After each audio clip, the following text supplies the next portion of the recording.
Good afternoon, nandito ako ngayon sa Mandaluyong, sa Hunlo. Kailangan ko pumunta ng BGC and then ang sabi ni Google Maps ay 1 oras lang daw kung lalakarin ko galing dito. Kaya samahan niyo ako, my name is Red. Maglakad tayo papuntang BGC.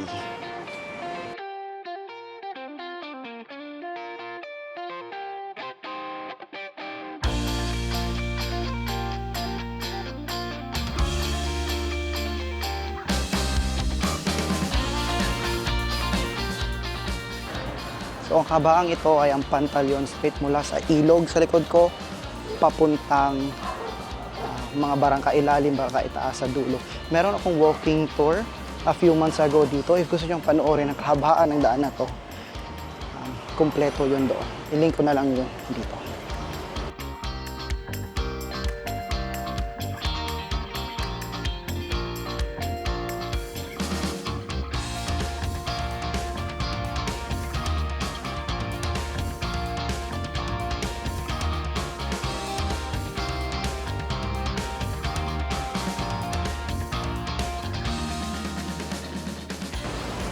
This is the Estrella Pantaleon Bridge connecting Mandaluyong to Makati. And then so makita nyo, yan na yung Pasig River. Sinarado to a few years ago para ayusin. And nung sinarado to, sobrang traffic ng Guadalupe and Makati-Mandaluyong Bridge. Pero pagkatapos naman, tingnan nyo, ang ganda na ng tulay. So, I think that's a good thing. Let's proceed.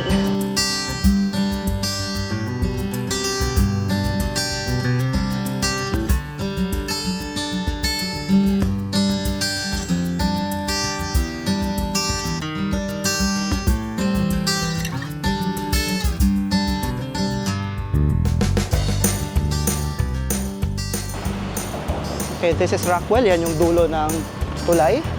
And then, nasabi pa sa sign, this is a private property. Rockwell Group is a real estate company.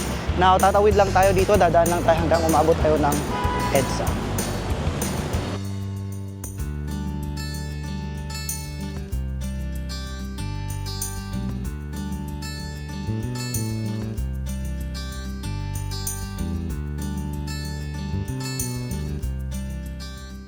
I'm starting to question if aabot ba ako ng BGC. Kasi, mag-aalas 5 pa lang, pero ang dilim na ng paligid na parang 6:30. And umaambon-ambon na din. Kung hindi ako aabot ng BGC, though yan na yung EDSA sa harapan ko, malapit na. Tingnan ko na lang kung iikot ako ng Makati. Pero, try ko pa rin. Or baka sumakay ako ng jeep pagkatawid ko dyan. And hindi ako maglalakad papuntang BGC. But try ko pa rin maglakad papuntang BGC kasi yun naman yung original na plano. Let's see.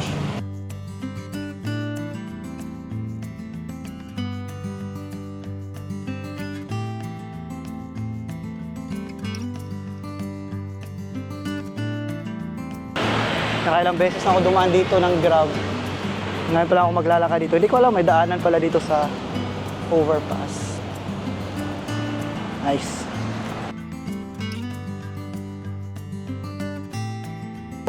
I would say and I will always say, pag naglalakad ka sa Makati on a weekend, is iba talaga siya. Like, relaxing siya. Yes, may mga kotse pa din, pero hindi siya kasing ingay versus on weekdays. Nandito pa rin ako sa ibaba ng overpass. And sa dulo dyan ay EDSA na. Tatawid na ako ng EDSA in a bit.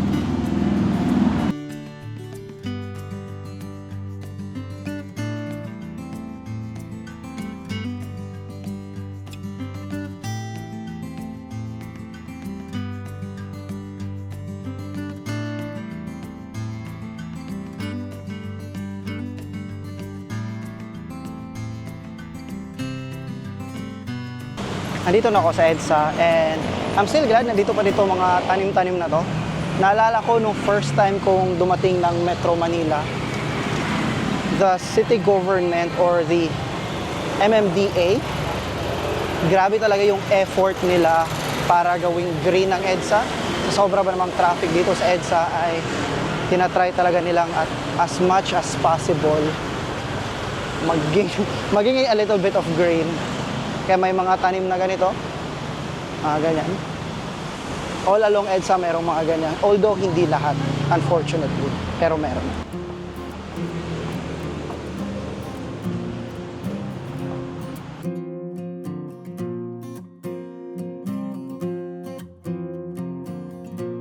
Oh, Bitcoin, 100K USD na.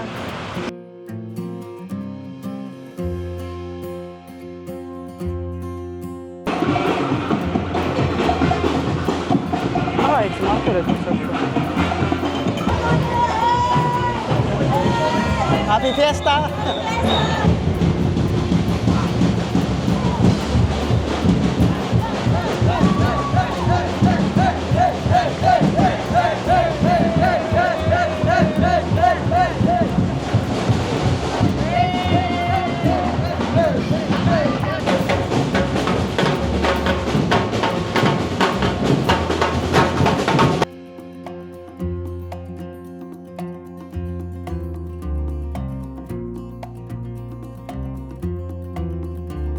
Ito yung flyover.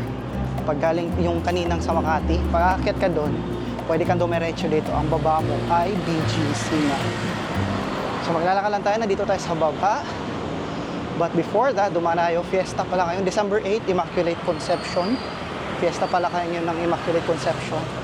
Shout out sa alma mater ko nung high school. Founding anniversary pa lang niya ngayon. Marian College, April. Happy founding anniversary. Naalala ko lang. Okay, malapit na tayo sa BGC. Let's go!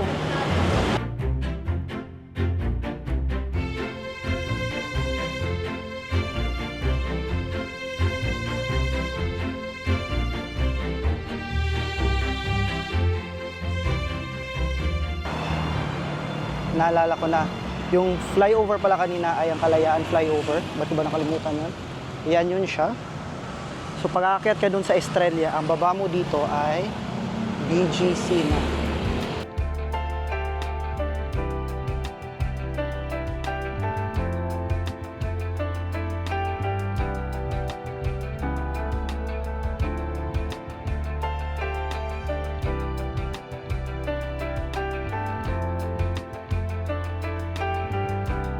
Nandito pa rin ako sa 32nd Street. Binabagalan ko lang kasi yung lakad ko at malakas ang ulan. And then napansin ko lang, low-key, pag naglalakad ka sa dito, 32nd Street, BGC, and then umulan, may low-key Osaka feels siya. O baka feeling ko lang. Hindi ko alam anong pangalan ng park na to.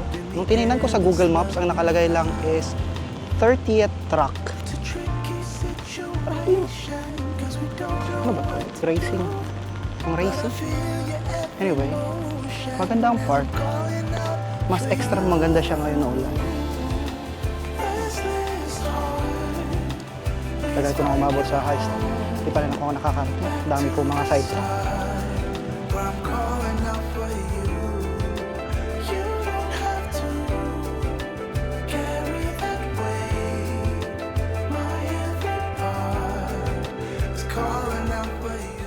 So time check, it's 5:53, so parang 1 hour 53 minutes ako naglakad from Mandaluyong papunta dito sa High Street. And then ang sabi ni Google kanina was that 1 hour lang daw to dapat.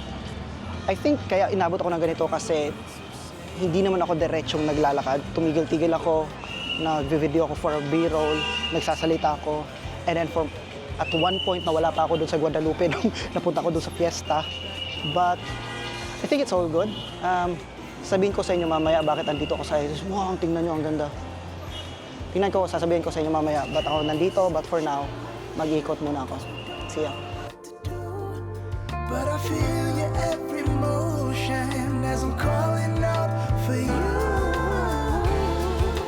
Restless heart, please find your home. Back to the sun, where I'm calling out for you. Makati, magpapatalo ba tayo dito? Ano ba? Wala pang ganito sa Ayala. Ano na nangyayari?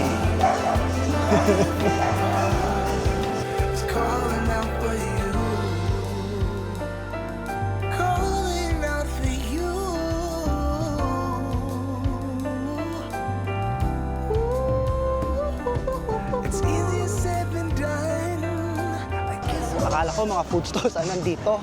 For your ano pala, for your fur children. Daming cute na mga aso. Meron pa nung ang laking parang bear na aso. Ayun siya, oh.